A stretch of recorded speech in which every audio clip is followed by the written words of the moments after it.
Nadreen, शेर अफजल मरवत ने जो कदम उठाया आईनी अदालत में, वो गए कि वजीर आला तब्दील किया जाए। जो नया वजीर आला सुहेल आफरीदी है वो ठीक नहीं है। अली अमीन गंडापुर को वापस वजीर आला खैबर पख्तूनख्वा बनाया जाए। इस मामले पे शेर अफजल मरवत पे ज्यादा तनकीद हो नहीं रही, क्योंकि पाकिस्तान तहरीके इंसाफ के लोग ये समझते हैं कि अब वो पाकिस्तान तहरीके इंसाफ का हिस्सा नहीं है, और इमरान खान पहले ही उनके बारे में बता चुके हैं कि ये आदमी हम में से नहीं है। लिहाजा अगर वो धोखा दे या कोई बात करे तो तहरीके इंसाफ के लोग इसको मान लेते हैं, ठीक है, क्योंकि इमरान खान ने भी बता दिया और उनके दिमाग में भी ये बात है कि ये इमरान खान का वफादार नहीं है, ये आदमी धोखा दे सकता है, इमरान खान साहब ने इनको पार्टी से निकाल दिया है। तो इससे कोई फर्क नहीं पड़ा पाकिस्तान तहरीके इंसाफ के लोगों को। लेकिन अली अमीन गंडापुर पे बहुत तनकीद हो रही है, क्योंकि अली अमीन गंडापुर ने उसके बाद जो एक ट्वीट किया, वो ट्वीट बड़ा अजीब सा है। अली अमीन गंडापुर ने कहा कि मैंने अपने लीडर इमरान खान के हुक्म के मुताबिक बिला किसी ताखीर के अपनी वजारत आला के इस्तीफे की हदायत पर अमल दरामद करवाकर अपना फर्ज अदा किया। किसी भी तरह के केस या अदालती कार्रवाई के साथ ना मेरा ताल्लुक है और ना मेरा कोई अमल दखल है। अली अमीन गंडापुर, ये उन्होंने अपने ट्विटर अकाउंट से ये पोस्ट कर दिया। इसको आप दो तरह देख सकते हैं। देखें, अली अमीन गंडापुर साहब के ऊपर तनकीद क्यों हो रही है इस ट्वीट के बाद? वो इसलिए हो रही है कि शेर अफजल मरवत ने जो नुक्ता उठाया अपने केस में वो ये है कि अली अमीन गंडापुर को वजारत आला से इमरान खान ने हटाया, और इमरान खान क्योंकि एक नाअहल शख्स हैं और सजा याफ्ता शख्स हैं, तो उनके दबाव के ऊपर वजीर आला की तब्दीली गैर आईनी और गैर कानूनी है। ये है जी शेर अफजल मरवत का केस। अली अमीन गंडापुर ने अपने इस स्टेटमेंट में इस बात की तौसीक की और इस बात को कंफर्म किया कि वाकई उन्होंने इमरान खान के हुक्म पर ही अपनी वजारत आला छोड़ी थी। हालांकि छोड़ी इमरान खान साहब के हुक्म के ऊपर ही थी, लेकिन इस मौका पर अली अमीन गंडापुर साहब ने उस बात को कंफर्म किया। यानी शेर अफजल मरवत ने कहा कि इमरान खान नाअहल है, इमरान खान जो है वो सजा याफ्ता है, लिहाजा उनके कहने के ऊपर या उनके दबाव के ऊपर वजारत आला में तब्दीली गैर आईनी गैर कानूनी है। ये शेर अफजल का मौकिफ है। तो अली अमीन गंडापुर साहब आते हैं और वो कहते हैं जी बिल्कुल मैंने उन्हीं के कहने पे छोड़ा था। इसको इस एंगल से देखा जा सकता है। दूसरा ये है कि अली अमीन गंडापुर साहब ये बता रहे हैं कि मैंने तो इमरान खान की बात मान ली थी और मेरा इस केस से कोई ताल्लुक नहीं है। एक एंगल ये भी है कि अली अमीन, और ये बात वाकई आपको सबको माननी पड़ेगी कि अली अमीन गंडापुर ने उस वक्त लैतुलाल से काम नहीं लिया, तो उनके पास ऑप्शंस भी कम थे। पार्टी उनके खिलाफ हो रही थी, कारकुन उनके खिलाफ हो रहा था, तो वो ज्यादा देर वहां पे टिक नहीं सकते थे।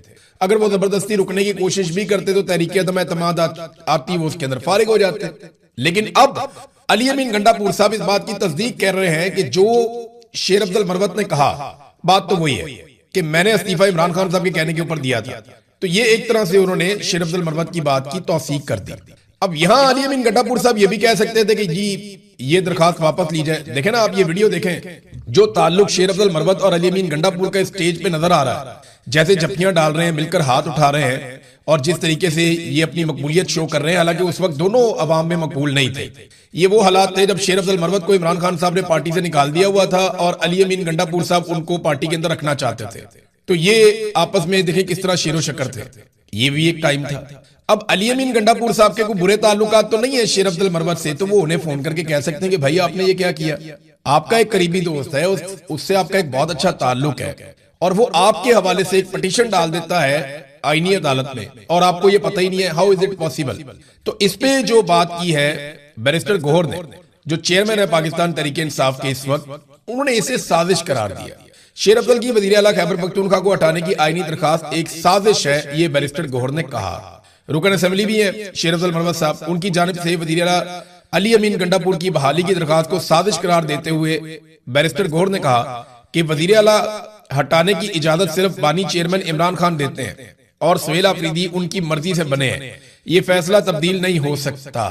एक तरह से ये भी तौसीक कर रहे हैं। असल में देखें, बड़ा टेक्निकल मामला है। इमरान खान साहब का ये हुक्म था कि वजीर आला तब्दील कर दिया जाए, और इमरान खान साहब ने ही फाइनल किया था कि सुहेल आफरीदी को वजीर आला बनाया जाए। ये बात एक हकीकत है, लेकिन इसी एक नुक्ते को कानूनी जवाब फराहम करके अब इमरान खान साहब क्योंकि नाअहल है, वो सजा याफ्ता है, जनाब उनके दबाव पे हटाया, लिहाजा वापस बहाल किया जाए। और यहाँ आईनी अदालत से आप किसी भी बात की तवक्को कर सकते हैं, यहाँ कुछ भी हो सकता है। अब जो सबसे इंपॉर्टेंट खबर है ना, वो दी थी शहजाद अकबर साहब ने। शहजाद अकबर साहब ने कहा था कि ये साजिश 3 लोगों ने मिलकर बनाई, और आज से कुछ दिन पहले शहजाद अकबर साहब ने ये सारा भांडा फोड़ा था। चंद दिन पहले शहजाद अकबर साहब ने एक वीलॉग में ये बताया था कि 3 लोगों की मुलाकात हुई है चक शहजाद के एक फार्म हाउस पे, और उसमें शेर अफजल मरवत, राणा सनाउल्लाह और गंडापुर का उन्होंने नाम लिया था। और ये 1 अप्रैल को उन्होंने कहा था मुलाकात हुई है, उसमें चंद चीजें तय पा गई थी। और इस पिटीशन का फाइल करना भी उसी वक्त तय पा गया था जो अब फाइल कर दी गई है। ये शहजाद अकबर साहब ने पहले खबर दे दी थी, कार्रवाई अब हो गई है, मजीद तफसीलात आपको मिलती रहेंगी। तो खैबर पख्तूनख्वा की जो हुकूमत है, जिसमें इस वक्त वजीर आला सुहेल आफरीदी हैं, उसके ऊपर मीडिया की तरफ से भी अब यलगार की जा रही है, उसके लिए जमीन तंग की जा रही है। वहां गंदम की फराहमी बंद कर दी गई है, गैस की फराहमी बंद कर दी गई है। अचानक से दहशतगर्दी के वाकयात बहुत बढ़ गए हैं, ड्रोन से भी लोग शहीद हो रहे हैं, मार्टर से भी लोग शहीद हो रहे हैं। जब ये सारी चीजें आप प्लस माइनस करके देखते हैं तो ये एक हुकूमत को मुकम्मल तौर पे नाकाम बनाने की कोशिश है। और आपको पता है पाकिस्तान की मिलिट्री एस्टेब्लिशमेंट इन कामों में बड़ी माहिर है, वो हमेशा से यही करते चले आए हैं। और अब वो अपने तमाम हथकंडे इस्तेमाल कर रहे हैं मीडिया समेत, और कोशिश करेंगे कि सुहेल आफरीदी अगर बात मानते हैं तो ठीक है, अगर वो कंट्रोल में आ जाते हैं और मर्जी के मुताबिक चलते हैं तो फिर तो ठीक है। लेकिन अगर सुहेल आफरीदी उसी रास्ते पर चलते हैं जो इमरान खान ने बताया हुआ है तो उनकी हुकूमत गिराने की कोशिश की जाएगी। मैं ये कह रहा हूं कोशिश की जाएगी। हो सकता है कि आईनी नुक्ता नजर से आईनी अदालत कह दे जी बहाल कर दो अली अमीन गंडापुर को, तो फिर क्या होगा? मैं बताता हूं क्या होगा। फिर ये होगा कि तहरीके इंसाफ के ऊपर अवाम का दबाव बहुत ज्यादा बढ़ेगा और खैबर पख्तूनख्वा असेंबली के अंदर अली अमीन गंडापुर के खिलाफ तहरीके अदम एतमाद पेश की जाएगी और फिर उनको उतारा जाएगा और फिर उनकी जगह पे किसी और बंदे को लाया जाएगा।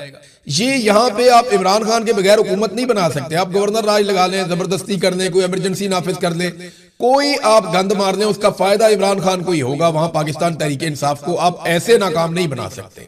जब तक इमरान खान जेल के अंदर आपने बंद किया हुआ है, जोर जबरदस्ती से आपने पाकिस्तान तहरीके इंसाफ को कंट्रोल किया हुआ है, तब तक आप कारकर्दगी की बुनियाद के ऊपर भी वहां पे इमरान खान साहब को डीफेम नहीं कर सकते। ये बात पाकिस्तान की मिलिट्री एस्टेब्लिशमेंट समझ नहीं रही, लेकिन वो लगातार कोशिश कर रहे हैं। नाज़रीन, इमरान खान साहब के केसेस के हवाले से एक बड़ी अजीबोगरीब सूरत हाल पैदा हो गई। आपको पता है इमरान खान साहब का केस अलकादर यूनिवर्सिटी वाला वो चल रहा था इस्लामाबाद हाई कोर्ट में। 1.25 साल हो गया पाकिस्तान तहरीके इंसाफ ने एक दरखास्त डाली हुई थी सजा मुअत्तल करने की। इस्लामाबाद हाई कोर्ट वो सजा मुअत्तली की दरखास्त सुन ही नहीं रहा था। पहले एक और चीफ जस्टिस थे, फिर ये वाले चीफ जस्टिस भी थे, तो ये दरखास्त कोई सुन ही नहीं रहा था। 1.25 साल से नहीं सुनी, लेकिन एकदम दरखास्त आती है जनाब कि आप अपील सुन लें सजा के खिलाफ। तो उन्होंने कहा जी हम सजा के खिलाफ जो अपील वाला केस है वो सुन लेते हैं, जो सजा मुअत्तली वाला उसको हम बर्खास्त कर देते हैं, उसको फारिग कर दिया। वो दरखास्त ही मुस्तरद कर दी जहां पे इमरान खान साहब की सजा मुअत्तली होनी थी।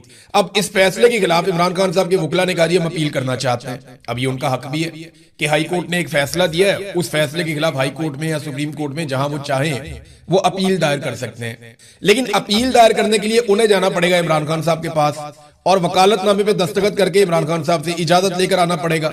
अब वो बार बार बताते हैं अदालत में कि जनाब अपील दायर करनी है आपके फैसले के खिलाफ, लिहाजा मेहरबानी करें इमरान खान साहब से वकालतनामे पे दस्तखत करवाने दें। तो वहां जज साहब ये कहते हैं कि नहीं वो आपका अपना मसला है, हमारा मसला नहीं है। जहां पाकिस्तान तहरीके इंसाफ इमरान खान साहब के खिलाफ होने वाले एक फैसले के खिलाफ अपील में जाना चाहती है, वहां पे जज साहब कहते हैं कि जनाब वकालतनामे पे दस्तखत कराना आपका अपना मसला है। और अब जज साहब ने एक और फैसला जारी कर दिया है जहां वो अब सजा सुनाना चाहते हैं इमरान खान साहब को। तो ये जनाब अब अलकादर वाला केस है, हैरान कुन सूरत हाल है। इसको बहुत सारे जर्नलिस्ट ने उन्होंने रिपोर्ट किया, लेकिन एहतशाम कियानी साहब ने बहुत शानदार रिपोर्ट किया। इमरान खान और बुशरा बीबी के वकील सलमान अकबर राजा ने इस्लामाबाद हाई कोर्ट के चीफ जस्टिस सरफराज डोगर की सरबराही में डिवीजन बेंच को बार बार बताया कि इमरान खान और बुशरा बीबी की सजा मुअत्तली की दरखास्त ने मुस्तरद करके अपीलें सुनने के फैसले के मुतासरा है और अपील दायर करना चाहते हैं कि जनाब आपने ये क्या किया, क्या फैसला दिया आपने, जो कैदी का बुनियादी हक है। लेकिन सुपरिटेंडेंट अडयाला जेल अपील के लिए वकालतनामे पर दस्तखत करवाकर नहीं दे रहा। लेकिन चीफ जस्टिस सरफराज डोगर ने उस पर कोई दिलचस्पी नहीं की और जब ऑर्डर लिखवाया तो सुपरिटेंडेंट अडयाला जेल को यह कहा कि ये जो मेरा वाला केस है ना जिसमें मैं सजा दोबारा देना चाहता हूं, इसमें आप वकालतनामे पे दस्तखत करवा दें। अंदाजा करें एक ही जज है, एक ही अदालत है, उसी अदालत में केसेस लगे हुए हैं। वकील कहता है जनाब ये वाला जो केस है इसमें मैं इमरान खान के वकालतनामे पे दस्तखत करवाना चाहता हूं। जज कहता है नहीं मेरा मसला नहीं है।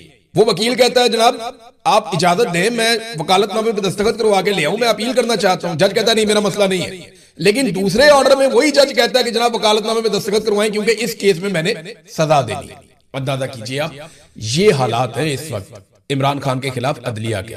डोगर कोर्ट जो है वो सारा कुछ ऐसा कर रही है जो अदालत को जेब ही नहीं देता।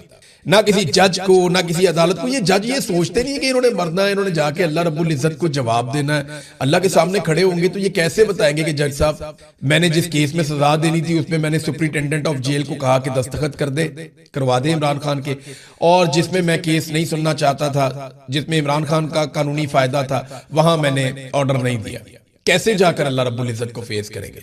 इन्होंने मरना नहीं है इन लोगों ने। यानी जस्टिस मुनीर, क्या आपको लगता है कि उसके साथ क्या होगा? यानी गलत सजाएं दी गई ना इंसाफी की गई, तो ना इंसाफी करने वाले जज की पकड़ अल्लाह रब्बुल इज्जत माफ करे, बड़ी खौफनाक सजाएं इनके लिए तो। और इन्हें डर भी नहीं लगता, दुनिया के छोटे छोटे फायदे हैं, एक गाड़ी ले ली, घर ले लिया, थोड़ा पैसा ले लिया, और बच्चे को अच्छी जगह पढ़ा लिए, पाकिस्तान से बाहर छोटी मोटी जायदाद बना ली। इस किस्म के फायदे होते हैं ना नॉर्मली, जो इस किस्म के लोगों को मिल जाते हैं। तो क्या है ये सारा यही रह जाएगा, खत्म हो जाएगा। एक छोटा सा झटका लगता है, हिचकी आती है, इंसान चला जाता है दुनिया से। फिर आप अल्लाह रब्बुल इज्जत को जवाब कैसे देंगे जब वो आपसे पूछेगा कि आपको तो मैंने मुनसब की कुर्सी पे बिठाया था? तो वहां ये अल्लाह को ये कहेंगे कि मुझे तो आसिम मुनीर ने बिठाया था, अल्लाह मैं तो 15वें नंबर पे था, वो मुझे उठा के पहले नंबर पे लेकर आया। वहां ये बात सुनी जाएगी? नहीं सुनी जाएगी। एक दफा सोच ले, अगर आप ये जुमले मेरे सुने तो, और एक दफा कुरान पाक निकाल के पढ़े और देखें कि आपके ऊपर कितना बोझ है। अहादीस के अंदर पढ़े और देखें कि आपके ऊपर कितना बोझ है। आप नाइंसाफी कर रहे हैं। माजी में भी ऐसे जजेस गुजरे हैं, तारीख भी उनको बहुत बुरे लफ्जों में याद रखती है। आप कोई अच्छे लफ्जों में याद नहीं रखे जाएंगे, आपकी अपनी औलाद आपको बुरे अल्फाज से पुकारा करेगी। ये मेरी बात आप लिख के रख लें, और ये होगा आपके साथ। साकिब बशीर साहब ने इसके ऊपर ट्वीट किया, उन्होंने कहा वैसे हद ही हो गई है। गोया इस्लामाबाद हाईकोर्ट लिख रही है कि 190 मिलियन पाउंड केस में वकील की तब्दीली की सूरत में सिर्फ वकालतनामे में दस्तखत करवा के जेल हुक्म दें। उन्होंने कहा जी साहब को थोड़ा सा दिल बड़ा करके लिखना चाहिए था, ये कैदी का हक है, फेयर ट्रायल के लिए जरूरी है, और जेल सुपरिटेंडेंट इसका पाबंद है कि वकालतनामे जो भी हैं वो दस्तखत करवाए जाएं। लेकिन जज ने ये नहीं लिखा। जज ने कहा जी मेरा वाला जो फायदा है ना, जो मैंने करना है उसके ऊपर आप दस्तखत करवा के दें, और जो मेरे फैसले के खिलाफ अपील आ रही है उस पर आप जाने, आपका काम जाने, मैं उसके लिए कोई ऑर्डर जारी नहीं करता, और कहते हैं जाके आईनी अदालत से मिल लो। नाज़रीन, अब गंदम का बहरान बहुत तेजी से बढ़ता चला जा रहा है, और कर्जों के बढ़ने की रफ्तार में बहुत तेजी से पाकिस्तान में इजाफा हो रहा है। ये अभी हमें समझ नहीं आ रही, क्योंकि मौजूदा रजीम जिसे आसिम मुनीर साहब कंट्रोल कर रहे हैं, ये समझ आने ही नहीं दे रहा।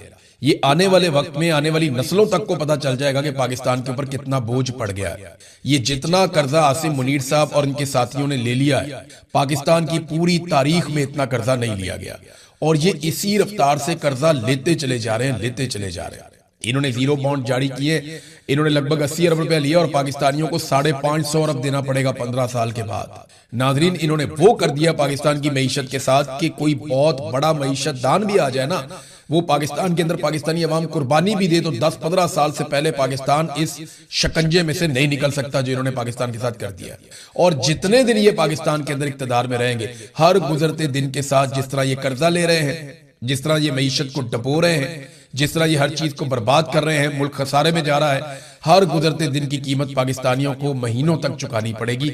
ये बात आप मेरी लिख कर रख लें। इकोनॉमी पर बात होने ही नहीं दे रही है।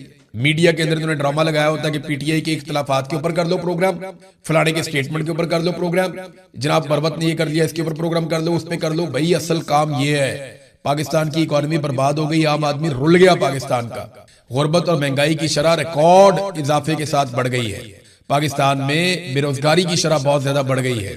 नौजवान बेरोजगार फिर रहे हैं, उनके पास काम करने के लिए नहीं है, और हर उम्मीद नौजवानों से छीन ली गई है। सरमाया पाकिस्तान से बाहर निकल रहा है, बाहर से कोई आदमी पैसा पाकिस्तान में लाने के लिए तैयार नहीं है।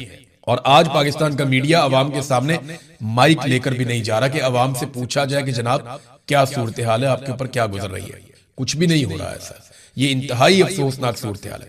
आसिम मुनीर साहब अब ईरान जाएंगे, तो खबरें ऐसे आई हैं कि शायद ये दौरा मुलतवी हो सकता है, लेकिन ज्यादा खबरें यही हैं कि आसिम मुनीर साहब ईरान के दौरे पर जाएंगे। जाना तो उन्हें है, थोड़ा बहुत ऊपर नीचे हो सकता है, और कोशिश यही है कि ईरान और अमेरिका किसी ऐसे नतीजे पर पहुंच जाए जहां पे यूरेनियम का मसला और आबनाए हुर्मुज का मसला हल हो जाए, और ईरान जो चाहता है उसमें कुछ चीजें ईरान को मिल जाए, और डोनाल्ड ट्रंप को फेस सेविंग मिले ताकि दुनिया की जान छूटे इस लड़ाई से। उधर प्यूटन ने कुछ चीजें बताई हैं प्रेसिडेंट शी को, क्योंकि आपको पता है कि प्यूटन इस वक्त दौरे पर हैं चाइना के, और वहां उनकी मुलाकात हुई है प्रेसिडेंट शी के साथ। तो उन्होंने बताया कि कुछ चीजें तय पा गई थी। और कुछ मामला हल होने के करीब पहुंच गए थे। और ईरान की जो यूरेनियम का मामला है उस पर अमेरिका बहुत परेशान है और उसका हल एक निकाल लिया गया था। रूसी सदर ने चीनी सदर को यह बताया, और ये जो स्टेटमेंट है ये रूसी सरकारी दफ्तर क्रेमलिन से ये स्टेटमेंट जारी किया गया है कि सदर पुतिन ने शी जिनपिंग को एक बार फिर तजवीज दी कि रूस ईरान की यूरेनियम को अपनी सरजमीन पर मुंतकिल करके महफूज रखने के लिए तैयार है। उन्होंने बताया कि रूस ऐसा सिर्फ इसलिए करना चाहता है ताकि ईरान, अमेरिका और इसराइल के दरमियान जो कशीदगी है वो कम की जा सके और खित्ते में अमन आ जाए।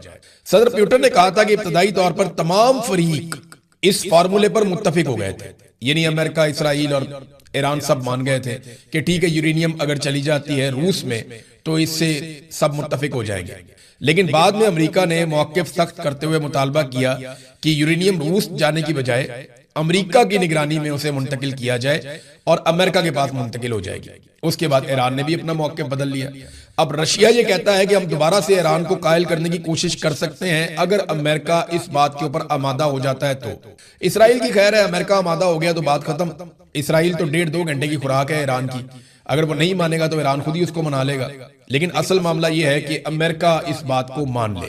तो रूसी सदर ने कहा जी पहले इस चीज के ऊपर ये लोग मुत्तफिक हो गए थे लेकिन उसके बाद दोबारा से बिगड़ गए।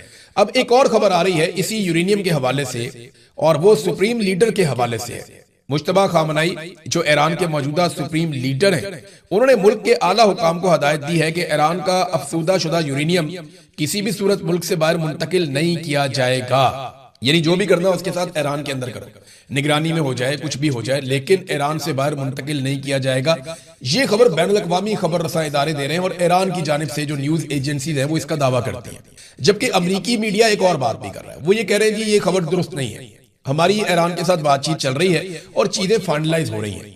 पाकिस्तानी आर्मी चीफ जा रहे हैं ईरान में और इसी पर बात होने जा रही है कि यूरेनियम को निकाला जाए ईरान के अंदर से बाहर। अब देखें आसिम मुनीर साहब इस पे ईरान को कायल कर सकते हैं या कायल नहीं कर सकते, और किन चीजों पे ईरान मान जाता है, किन चीजों पे नहीं मानता, क्योंकि यहां से जंग खत्म होनी चाहिए, सारी दुनिया के लिए यही बेहतर है। डोनाल्ड ट्रंप ने एक और रात होती है वो अजीबोगरीब धमकी वाले ट्वीट करना शुरू हो जाते हैं।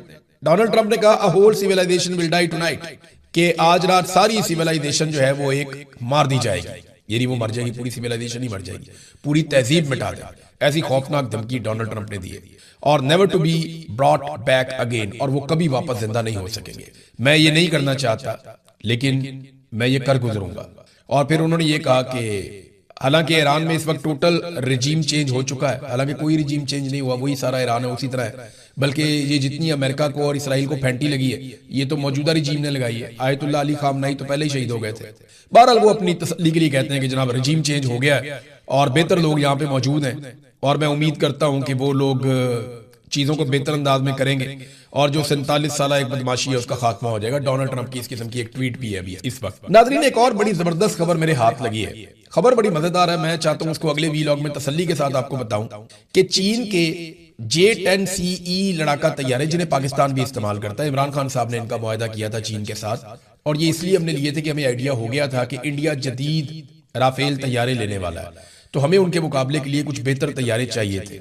तो फिर हमने चीन के साथ मुआहदा किया था J-10CE लड़ाका तैयारों का, और मैंने जब पहली मरतबा 10 तैयारे आए थे तो बड़ा जबरदस्त एक वीलॉग बना के बताया भी था कि ये 4.5 जनरेशन के तैयारे किस नौयत के हैं। तो ये बड़ी जबरदस्त इन तैयारों का एक मुकाबला हुआ है यूरोप के तैयारों के साथ थे, तो ये आपस में देखें किस तरह शेरो शक्कर थे, ये भी एक टाइम था। अब अली अमीन गंडापुर साहब के कोई बुरे ताल्लुकात तो नहीं है शेर अब्दुल मरवत से, तो वो उन्हें फोन करके कह सकते हैं कि भाई आपने ये क्या किया, आपका एक करीबी दोस्त है, उससे आपका एक बहुत अच्छा ताल्लुक है, और वो आपके हवाले से एक पिटीशन डाल देता है आईनी अदालत में और आपको ये पता ही नहीं है, हाउ इज इट पॉसिबल। तो इस पे जो बात की है बैरिस्टर गौहर ने, जो चेयरमैन है पाकिस्तान तहरीक इंसाफ के इस वक्त, उन्होंने इसे साजिश करार दिया।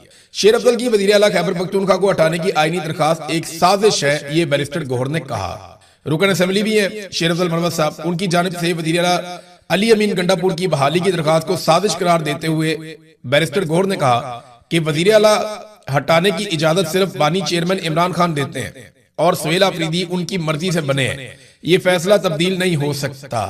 एक तरह से ये भी तौसीक कर रहे हैं। असल में देखें बड़ा टेक्निकल मामला है। इमरान खान साहब का ये हुक्म था कि वजीर आला तब्दील कर दिया जाए, और इमरान खान साहब ने ही फाइनल किया था कि सुहेल अफरीदी को वजीर आला बनाया जाए। ये बात एक हकीकत है, लेकिन इसी एक नुक्ते को कानूनी जवाब फराहम करके अब इमरान खान साहब क्योंकि नाअहल है, वो सजा याफ्ता है जनाब, उनके दबाव पे हटाया, लिहाजा वापस बहाल किया जाए। और यहाँ आईनी अदालत से आप किसी भी बात की तवक्को कर सकते हैं, यहाँ कुछ भी हो सकता है। अब जो सबसे इंपॉर्टेंट खबर है ना, वो दी थी शहजाद अकबर साहब ने। शहजाद अकबर साहब ने कहा था कि ये साजिश 3 लोगों ने मिलकर बनाई, और आज से कुछ दिन पहले शहजाद अकबर साहब ने ये सारा भांडा फोड़ा था। चंद दिन पहले शहजाद अकबर साहब ने एक वीलॉग में ये बताया था कि 3 लोगों की मुलाकात हुई है चक शहजाद के एक फार्म हाउस पे, और उसमें शेर अफजल मरवत, राणा सनाउल्ला और गंडापुर का उन्होंने नाम लिया था।